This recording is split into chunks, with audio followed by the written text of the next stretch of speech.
This is called All the Things I Would Say. A fight almost breaks out at the going away party with some kids playing frisbee and dropping M-bombs, but still you laughed because you have always had the foresight to tell whether or not something would make a good story. This is the last week or so, and so if you were so lonely, why did you look to see how much time we had left? Pavement says that you can never quarantine the past, and I say that you can never quarantine the increasingly large number of Facebook email message thingies that clog your inbox. I, like a flamethrower, dare you to delete them, to come on Halloween to get lost in space and go back to the future through the unfathomable evil of intangible demons from another dimension where I am just trying to control it. Otherwise, I just check out my own ability to feel alive, then check compulsively to see if you have yet added me. My nephew brought a theory that you are a hipster, and I again said, don't talk about it that way. It is not as though I have always been the best, but you and I have always been wonderful, if calculated, always having dope adventures and in a perpetual state of loitering, bowling, and mocking young adult novels. Teach the dog to slow dance, because when your knuckles crack, you have no authority except for over Gmail. I have been trying to get by with around 15 friends, a tape recorder, a fake flower, and a disembodied African-American mannequin hand through the trials and tribulations of laser tag sessions, rewritten Blink-182 anthems, trash bag sledding, U-Haul trucks, movie nights, massive nights, garden gnomes, and a book with kaleidoscope binding that takes way too long to answer the question of what is good in life.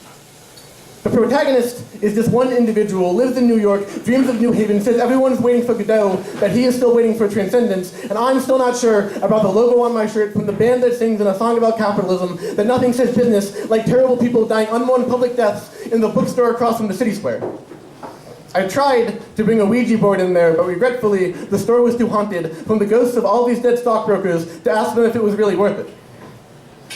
I have never been one to dwell on the diminutive, so basically we had these long internet conversations about a future we thought we could blow past, and talked about getting snickerdoodles with frosting and asking people if they know how whales feel. I have always been a shit. I'm reasonably sure I can say, like I could take a $2 bill as an excuse for a frivolous lawsuit and still feel lucky with the fourth leaf stapled sloppily to the clothing. Look around you this last night, below the moonshine, to find a bastard, a pirate, a swindler, and what a fantastic last day of you.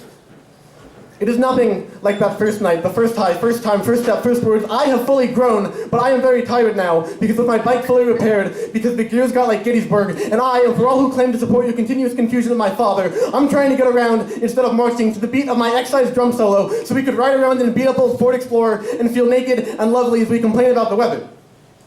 Now, I know everyone, or at least everyone who will matter, but still, I try not to cap off the friends list at X number of people, because I have been saying goodbyes to almost everyone, as they tell me excitedly about their passive-aggressive American dreams of living together until they hate each other, and never forgetting the thing that one of them said during a Jets game 20 years ago, about how they should have run away to Europe, where the beaches are nude and the navels are gazed by midnight irises, and the people have class.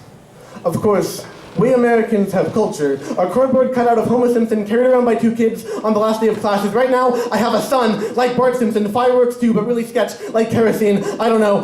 we'll get it on, we'll take it off, get you off to turn it to the urinal while your chest opens up and a bag of cum comes shooting out, clearly on steroids, fucked up like you're in a bouncy castle at an incredibly sketchy birthday party. But yeah, yes, American culture. Second semester sophomore year, I went camping, joined band, got really into the Pixies, and made a list of all the things that Salinger never said about Cloverfield, but the human centipede was very disappointed that we had not been discovering our sexualities through creatively phrased Google image searches with a safe side of search functionality turned off and checkered boxes wrapped around our ankles. I pop culture like Claritin in the springtime and Vicodin after a car wreck. Video killed the radio star, and the Kardashians killed the hipster AV club cooler than thou commentariat who decreed in a post on the internet that in the postmodern, post-consumerism, apocalyptic landscape, we might as well all just marry gold diggers, old-timey panhandler types trudging knee-deep in the Colorado River with a similar materialist ethos to sexy teenagers and fashion magazines who find the stuff that they own to be instantly preferable to seeking out the truth of the strung-out police officer and his hidden virtues.